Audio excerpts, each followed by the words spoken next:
We are rolling. I love the fact Let's that do it. I'm always Surprise, dude. I'm always on the pod, Yeah, even when I'm not on the pod. for sure. You have no idea. It's like, well, that happened. And we were just talking about what we were going to jump into first, which is we blitzkrieged from our respective working positions.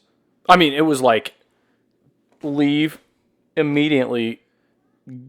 Get to Ethan's house. Pulled down the street at the same time. I'm like changing my shirt as I'm walking in the door. Okay, and I thought you looked pretty fresh. I mean, you were hustling so hard. You're sweating right now. I haven't stopped from work. Yeah. You know, it takes me about an hour, and then my problem is I get home, and even after a long hot day, I was talking about with Duncan about this the other day. Mm-hmm. I still feel cleaner if I shower in at least warm water. Doesn't have to be scalding, but it's got to be a warm shower. I don't feel like I got clean. I feel like the hot water kills dirt. But that's dumb.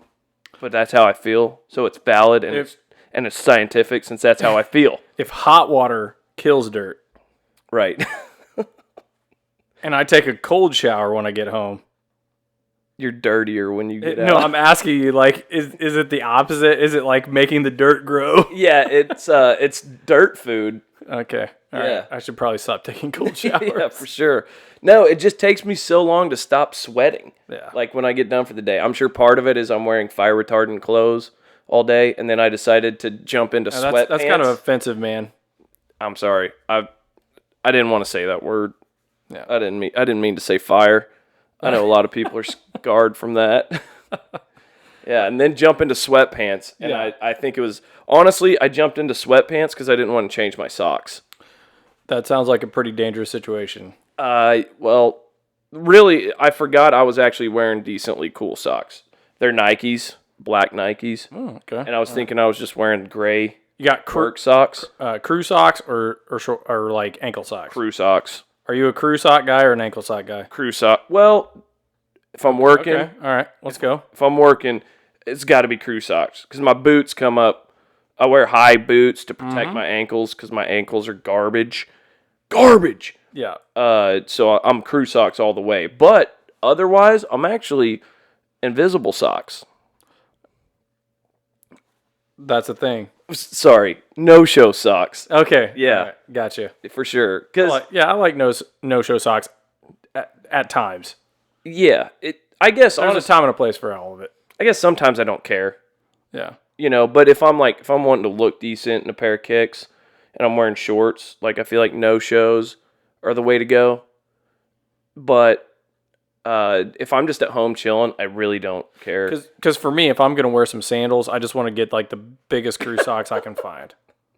And that's not a fashion statement. I just want to drive my family crazy. For sure, dude. Like, yeah. What are you doing? And have that cramel toe from cramming your toes up into the sandal, man. Socks and sandals, baby. Socks and sandals. It's a dad thing. That is a dad thing, and there's nothing wrong with that. No, just get it. Just send it. For sure. Okay. So speaking of dangerous, yeah.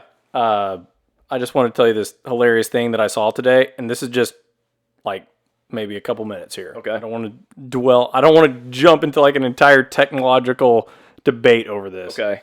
But I'm worried that we're lawn landscape, company, and we're out, we're doing our rounds today, and I mean I had so many different irons in the fire this morning. I was trying to coordinate different guys and different crews and everything, and so my head was going a mile a minute, and I get into this one neighborhood, and I kind of turn down this one street that we're going to go to, and I look over to my right, and I notice that this one yard, it's like a really nice yard, sod, beautiful landscaping and all this stuff, and I thought to myself, I'm like, man, what kind of mower just mowed that? That looks terrible. I mean, it's just all over the place, and it's just there's no rhyme or reason. No pattern. Yeah, I'm like, what was this? Is it like a rough cut too, or was it like a poor cut with a good piece of equipment? Yeah, it was like fairly smooth, like on top, but it's just like from generally when you see a yard like that, you're going to see some nice thick stripes or some patterns or something. Bit of an American flag type thing going on here. I mean that's industry standard. Okay? Yeah. And so that's what I was expecting. And so I kind of go up to the corner. It's a stop sign right there. And I turn right to go down to like the next road that we need to get on. And I look over to my to my right, and there's this robot like self-mowing mower, okay? All right. But here's the fun. I know exactly what you're talking about. Yeah, All right. yeah. But here's the funny part. Yeah. Like this isn't about this take is not about how bad the robot mower was doing mowing the yard. Right. This take is about what I witnessed when I drove by. This robot mower is just like straight up hung on this curb. So this is a pretty nice house in a pretty nice neighborhood, and the curb is about 4 to 5 inches, drops off into the road. Yeah. And of course, if you have a human being operating a mower, they're going to know that, like, okay, this is the time to turn now. Let's, like, go ahead and turn, come back this way, right? But no, not for the robot. The robot basically said, full send over the curb. Full send. Yeah, full send over the curb. And what's hilarious to me is this robot was just absolutely carked on that curb, dude. I mean, it was like halfway on the curb, halfway on the grass, and as I drove by, I could just hear the blades just being like, just ripping the freaking curb. It was just stuck, and it was still running on the curb, right? Just fully like 45-degree angle, just sitting there, halfway on, halfway off. And I just thought to myself, I'm like, man, there's just no replacement sometimes for good old human beings. Absolutely, man. This robot has probably been out there for hours, just stuck on the side of the curb, just ripping.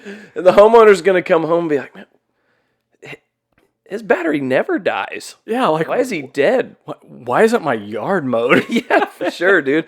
And actually, that's we've got like one of the robot. I know you guys do too. And that is exactly what I thought about, because our little Roomba that goes around the house and vacuums. I can't tell you how many times I'll walk in the bathroom and that he's sucking on the shower curtain. The Roomba is just like, I can't get it. I can't clean this. Just sucking the shower curtain. Shower curtain, for sure, dude. I'm like, dude, go to your dock. Yeah, go home. yeah. You go home, and then you have to push the button. But it's the same thing. It'll suck up one of the girls' blankets or something like that. Yeah. And you'll just hear it going, grinding gears, and it doesn't know to stop. Right. The only difference with the Roombas or whatever it is that we've got is they don't have a blade. A 30-inch blade that's just going to, like, rip someone's face off if it accidentally climbs up someone's body. For sure. Yeah, it's like there's got to be liability if it's not going to shut off in that instance. Right. And I know that they're like, oh, no, these, like, robot tools are supposed to shut off at certain instances. Right. But clearly they don't. When I saw that, I was just blown away. And I just kind of stopped for a second and just looked down at it. And I just had this thought of, like, it's really nice to be a human. For sure. You know? Yeah. You suck. You're like, I feel smart all of a sudden. Yeah. It is. I don't even think I want to say it because I'm worried we're just going to dive into. Oh, let me say it real quick. Okay. Isn't it astounding? I won't respond. How about that? Okay. You're going to. You're going to have to. It's astounding that they can create this robot that can go out and learn enough to go mow your yard. Right. And can, learn the perimeters for the most part and do all this yada yada. Right. I am going to respond. and we can't even remotely get close to a pattern. Right. It mows like I did when I was 5. Right. It was like, I think I want to start with a triangle over there, move to a figure 8 over here, and then when you get done, you're like, man, there's some tall stuff in the middle of those. It's like that was a really sweet art project. Yeah, that was cool. Yeah. How can it not do that automatically? The 3rd, at 5th, at 5. Today's the 2nd.